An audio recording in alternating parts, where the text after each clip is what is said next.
W nocnym świecie każdy znajdzie coś dla siebie. Zarówno ci, którzy chcą obserwować gwiazdy, jak i ci, którzy chcą podpatrywać przyrodę.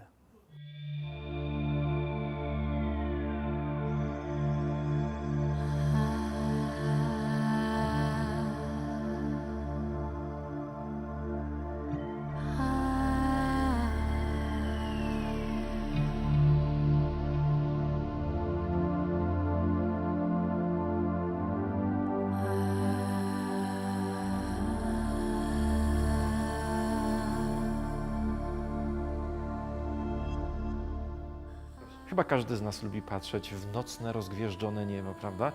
Romantycy spędzają długie chwile, a astronomowie tak naprawdę na tym zarabiają, ale tak naprawdę nocne niebo chyba od początku naszej cywilizacji było bardzo ważne, nie tylko po to, żeby patrzeć, żeby wymyślać historię, ale tak naprawdę dzięki nocnemu niebu większość ludzi mogła przeżyć. W jaki sposób? Właściwie chodziło o pierwszy kalendarz. No, jeżeli my się odpowiednio przygotujemy, nie wiem, do zasiewów, do zbiorów, do zimy, no to wtedy wiemy, jak ułożyć sobie plan, jak przeżyć zimę, a więc ten bardzo trudny okres. Jak to zrobić, gdy nie mamy kalendarza? Pierwsze ludy zauważyły, że właśnie następują jakieś dziwne zmiany na nocnym niebie i faktycznie one są cykliczne. Wszyscy wiemy przecież, że latem słońce świeci wysoko, zimą nisko i jeszcze dodatkowo pojawiają się odpowiednie gwiazdozbiory. Na przykład w starożytnym Egipcie zauważono, że gdy pojawiała się bardzo jasna gwiazda Syriusz na niebie, wtedy następował wylew Nilu. A jeżeli wylew Nilu następował, no to wtedy nastąpiło użyźnienie gleby i zbiory bardzo duże. Dzięki gwiazdom zrozumiano, że tam właśnie na górze są dziwne znaki, które, no jeżeli my odpowiednio odczytamy, będziemy naprawdę wiedzieli, jak przygotować sobie życie.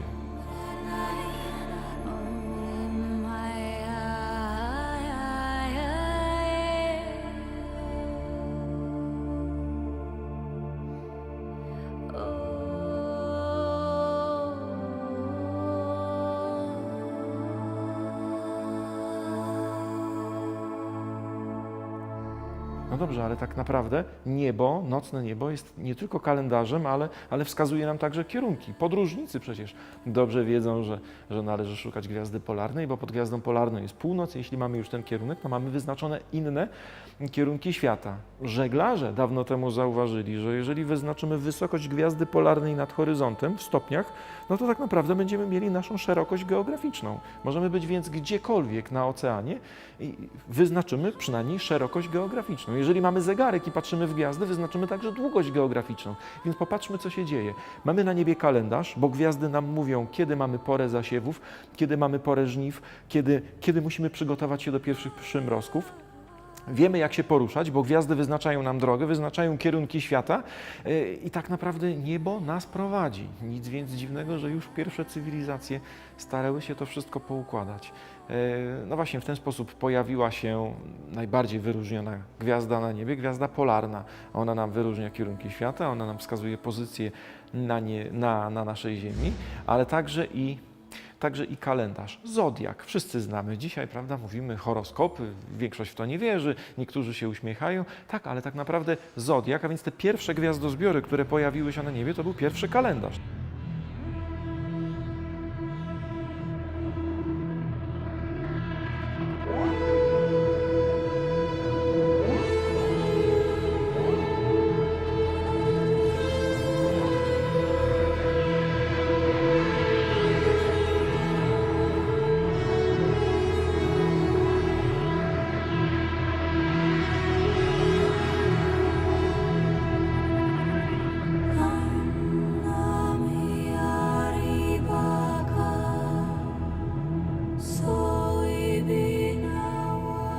A księżyc, znowu romantycy lubią sobie popatrzeć na księżyc, jak pięknie świeci, w pełni, prawda? Ale to także kalendarz. Obiegi księżyca wokół Ziemi to przecież pierwsze miesiące. Troszeczkę później kalendarz został zmodyfikowany, ale tak naprawdę patrząc dzisiaj na księżyc, my nadal powtarzamy te same obserwacje sprzed wielu tysięcy lat. Obiegi księżyca, cykl księżyca to tak naprawdę miesiące. Bardzo ważny podział roku na 12 części. I znów, no przecież tak naprawdę ta 12 nas wszędzie otacza, prawda? Jeżeli podzielimy rok na 12 części, no to Słońce po 1/12 przesuwa się do kolejnego znaku, wyznaczając nam kalendarz, czyli właśnie posuwanie się po tym zodiaku.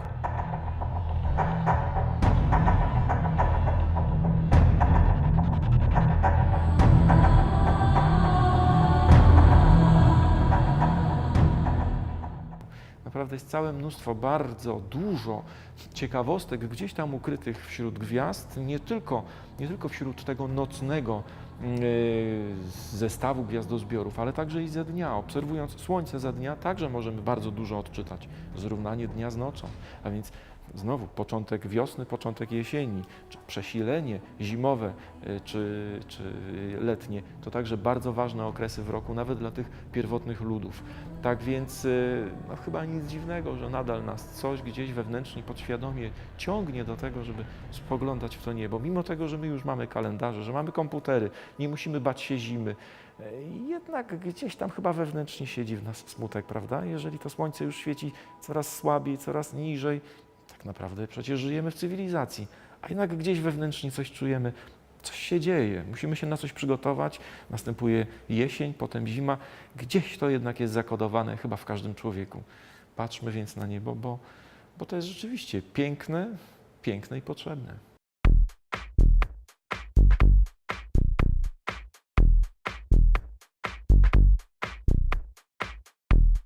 To jest lunetka, która ułatwia nam celowanie. Dzięki niej możemy obserwować dany punkt na niebie. Za pomocą tego teleskopu obserwujemy wiele rzeczy. Na przykład byliśmy w Bydgoszczy, jeśli się nie mylę, i obserwowaliśmy Wenus. Mogliśmy ją bardzo dobrze oglądać przez niego i to był naprawdę wspaniały widok. Mogliśmy też obserwować pierścienie Saturna. Mogłem zobaczyć wiele rzeczy, wyróżnić poszczególne grudy też satelitów Saturna. Tutaj znajduje się nasz największy teleskop. No, z racji jego wielkości możemy przez niego zobaczyć najwięcej. Ja tak regularnie zacząłem przychodzić w drugiej klasie, kiedy wziąłem udział w projekcie o bolidach. W różnych astrobazach miały być ustawione kamery, które co noc obserwowały nieboskłon i naszym celem było wyszukiwanie bolidów. Bolid to duży meteoryt, który wchodząc do atmosfery spala się, przez co jego powierzchnia się rozżarza i możemy go dobrze obserwować. Te zjawiska nie trwają długo, więc musimy właśnie dlatego używać kamer, bo gołymi oczyma ciężko to zauważyć, to trwa najwyżej kilka sekund. Ostatnio mieliśmy przyjemność jako Astrobaza uczestniczyć w programie Odkrywamy Planety. Był to program, którego inicjatorem był Urząd Marszałkowski Województwa Kujawsko-Pomorskiego. My braliśmy udział w komponencie stacje bolidowe.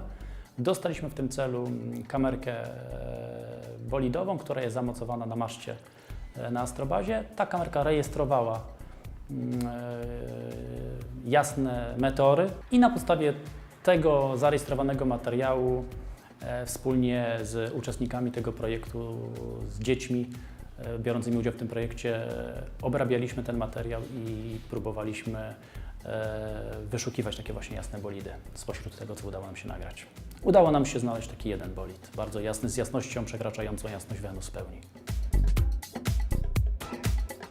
Celem powstania Astrobaz jest ogólna promocja nauki, w szczególności wśród młodego pokolenia, zachęcenie młodzieży do tego, żeby zainteresowali się naukami przyrodniczymi, czyli fizyką, matematyką, chemią, żeby jednak wybierali kierunki bardziej politechniczne w swojej dalszej edukacji. Poza tym kontakt wszystkich, którzy na danym terenie mieszkają z astronomią. Tutaj do naszej astrobazy przychodzą zarówno przedszkolaczki, które pierwszy raz poznają niebo, poznają gwiazdy, planety, księżyc, słońce, jak i ludzie starsi, zupełni dziadkowie, babcie, czasami ze swoimi wnukami, czasami po prostu przychodzą, bo mają możliwość pierwszy raz spojrzeć w niebo przez teleskop. Zawsze podziwiali to tylko gołym okiem, a tutaj nasza astrobaza umożliwia im spojrzenie przez czy nasz duży teleskop, czy te mniejsze, którymi dysponujemy.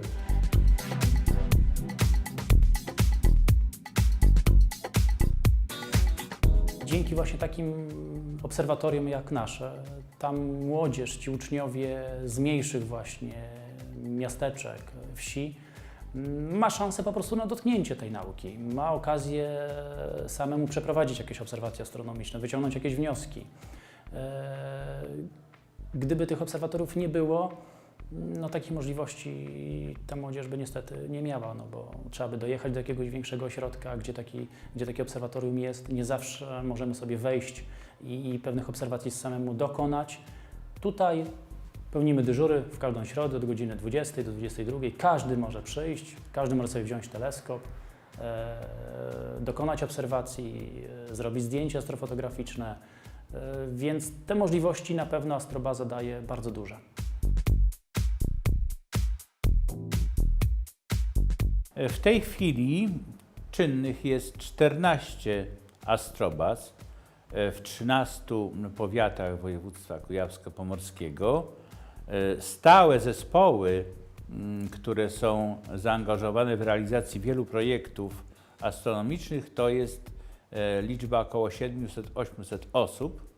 Natomiast liczba tych, którzy odwiedzają Astrobazę nieregularnie, jest znacznie większa. Liderzy przyjęli w ciągu 2 lat istnienia po kilkanaście tysięcy osób w Astrobazie i to od przedszkolaków po seniorów, włączając to nawet wycieczki zagraniczne.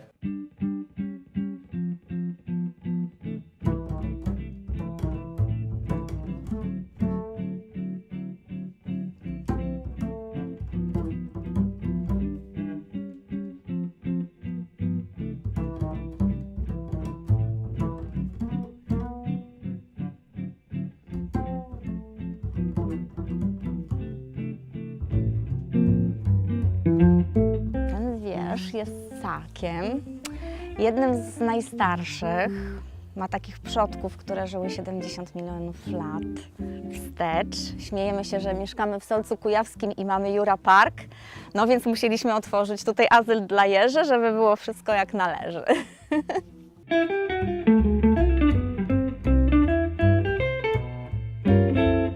Znamy jeża z obrazka, gdzie ma na kolcach nabite jabłuszko.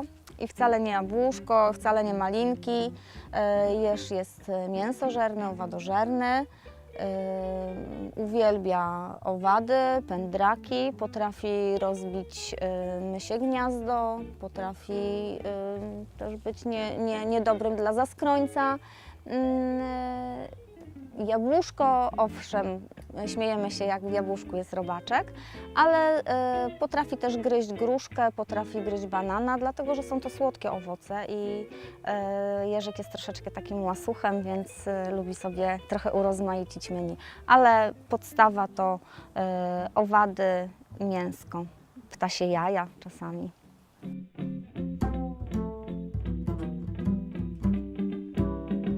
Preferują lasy mieszane, lasy liściaste. Świetnie się czują na terenach działkowych, gdzie są żywopłoty, no ale teraz coraz częściej spotykamy jeże w miastach. I nie należy wtedy, jak się znajdzie takiego jeża w mieście, złapać i być szczęśliwym, że robi mu się przysługę i wywozi się go do lasu, bo robi mu się naprawdę wielką krzywdę, dlatego że jeż, który mieszka w mieście, w tym mieście się urodził, w tym mieście funkcjonuje, zna te miejsca, w których bywa, tak, wie, gdzie można się pożywić i jest zwierzęciem miejskim. W lesie jeża spotkać to już naprawdę trzeba mieć niebywałe szczęście. My mieszkamy tutaj na skraju takiego lasu, więc tutaj do nas te jeże zachodzą, ale mamy zgłoszenia od naszych sąsiadów, którzy mają ogródki ze świetnymi żywopłotami, że po prostu jeże zadomowiły się też u nich, mieszkają w szopkach, mieszkają pod europaletami, gdzieś, gdzie ludzie składują sobie drewno na zimę. To są takie miejsca, w których te jeże bytują w tej chwili.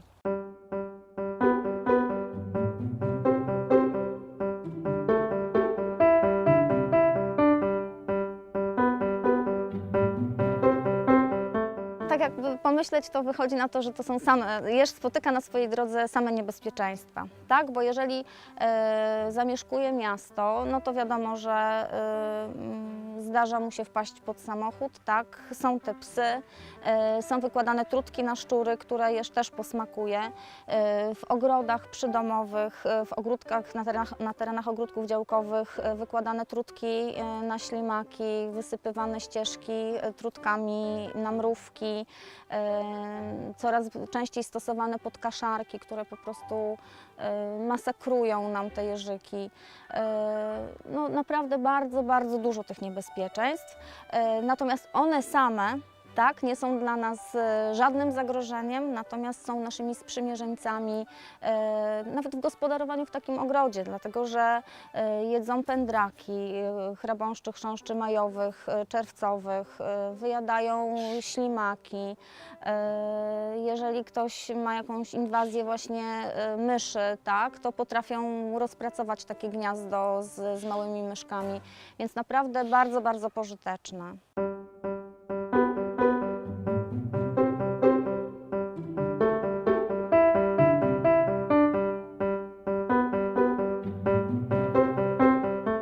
Jeż, kiedy znajdzie się w nowym środowisku albo jest czymś zaniepokojony, dotrą do niego jakieś nowe zapachy, nowe smaki, przejawia takie zachowanie, które nazywa się samonamaszczaniem. Teraz wypuszczaliśmy tutaj jeżyki, które znalazły się w nowym środowisku. Były to dla nich właśnie nowe gałązki, nowe trawy, nowe listki. I jeżyk podchodzi do takiego nieznanego zapachu, tak? Czyli gryzie trawę, gryzie korę drzew, gryzie mech. Mieli to w pyszczku razem ze swoją śliną, toczy tą ślinę dosyć obficie i wyginając ciało na wszystkie strony, namaszcza się tą śliną. I wtedy faktycznie wygląda, jakby jeż był spieniony. I niestety ktoś, kto nie wie, że jest to typowe zachowanie jeża w nowych warunkach, może stwierdzić, że jeż jest wściekły. Jeż nie jest wściekły, mógłby się zarazić wścieklizną tylko od lisa, tak? Gdyby lis go pogryzł, a jeż przeżyłby po prostu takie pogryzienie. To się nie zdarza. W tej chwili zbliżamy się do 200 jeży, które trafiły pod naszą opiekę. Są to jeże, które są pod stałą opieką weterynaryjną i nie stwierdzono takiego przypadku. Jeśli znajdziemy jeża, który potrzebuje naszej pomocy, widzimy, że jest albo poraniony, albo z wypadku komunikacyjnego, albo znajdziemy gniazdko, tak, porzucone przez matkę i wiemy, że ta matka nie pokazuje się przez kilka dni, to najlepiej skontaktować się z gabinetem weterynaryjnym, dlatego że tam na pewno uzyskamy fachową opiekę i przynajmniej informację, czy zwierzę wymaga już interwencji jakiejś weterynaryjnej, czy wystarczy je tylko ogrzać, ocieplić, zabezpieczyć, pozostawić w spokoju i być może też wypuścić w tym samym miejscu.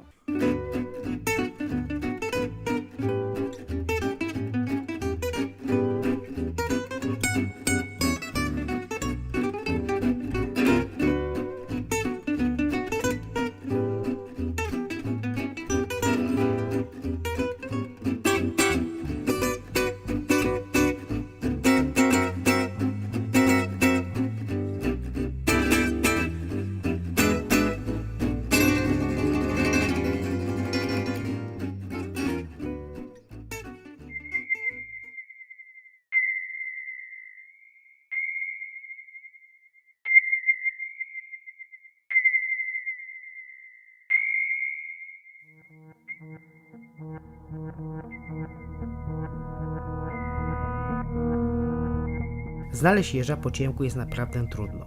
Dlatego wpadłem na genialny pomysł i zbudowałem laserowy, audiofoniczny jeżolokalizator.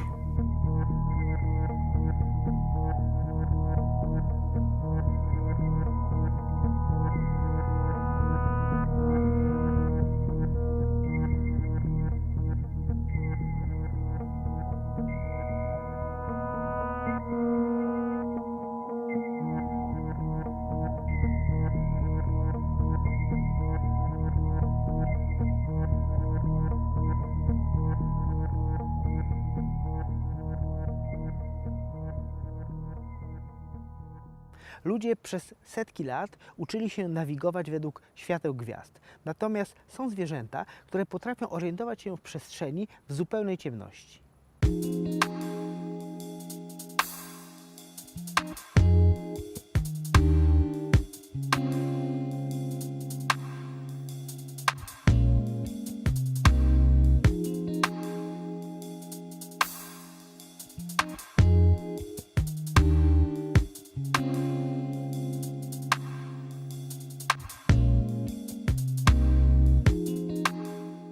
To jest nocek rudy.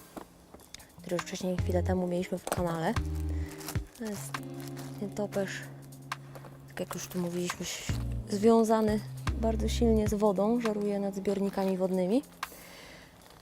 Przede wszystkim właśnie ma takie wielkie łapki, zaraz pokażemy, którymi czesze wodę, łapie owady z tafli wody, ale też potrafi polować na małe ryby.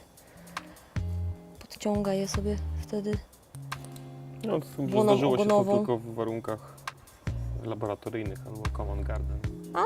zdarzało się. I się skubaniec zagląda. No chodź tu.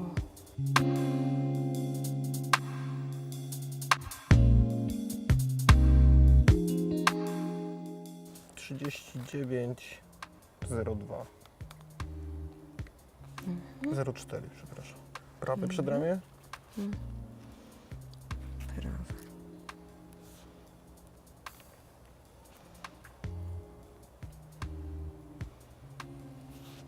I 39,72.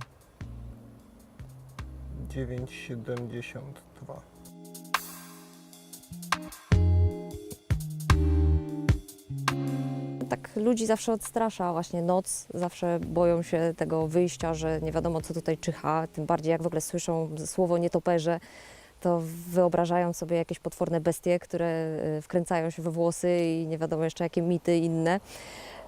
A tak naprawdę prawda wygląda zupełnie inaczej i jak zobaczymy to zwierzątko z bliska, które wygląda po prostu przesłodko i ma świetne futerko i wygląda jak jakiś mały piesek, to wrażenie jest zupełnie inaczej i naprawdę nie ma co się tej nocy obawiać i tych zwierząt nocnych. Często są jakieś różne dziwne odgłosy, ale na pewno da się do nich przyzwyczaić i zobaczyć, że to nic strasznego.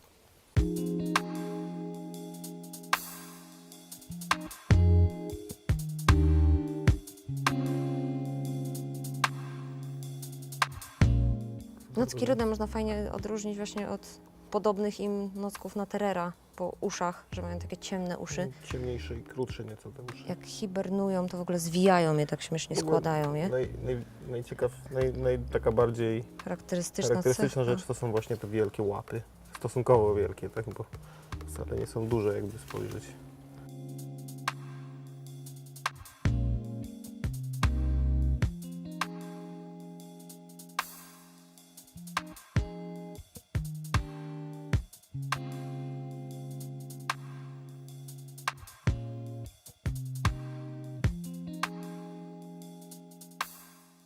U Naterera jest charakterystyczne, że one tu na błonie ogonowej mają taką szczotkę fajną. Bo one polują blisko. O, tu ma dziurę w ogóle. A tu tam też szczotka, nie? Że to też warto sfilmować. Tu, takie włoski tu na samym rancie. Nietoperzami zajmujemy się przede wszystkim po to, że jest to dobry wykładnik monitoringu właśnie środowiska obecnego stanu. Przede wszystkim one właśnie wpływają na ilość owadów w otoczeniu, znaczy wieczorami. Spożywają dużo właśnie komarów, ćmy na przykład też i można na podstawie tego wnioskować w jakiś sposób, jak zmienia się nasze środowisko. Można monitorować liczebność tych nietoperzy, która pokazuje nam jednak, jak w ogóle zmieniają się warunki środowiska, jak zmieniają się temperatury. Także uważamy, że jest to jak najbardziej przydatne. No i trzeba to tak wszystko zrobić bezpiecznie, ostrożnie, mieć pozwolenia oczywiście zresztą na odłowy nietoperzy, bo są to gatunki chronione, jak wszyscy wiedzą, mam nadzieję. I staramy się to zrobić dla nich jak najbardziej bezboleśnie, bezstresowo, szybko pomierzyć, poważyć i wypuścić zwierzaka, żeby się już bardziej nie stresował i mógł wrócić dalej do żerowania.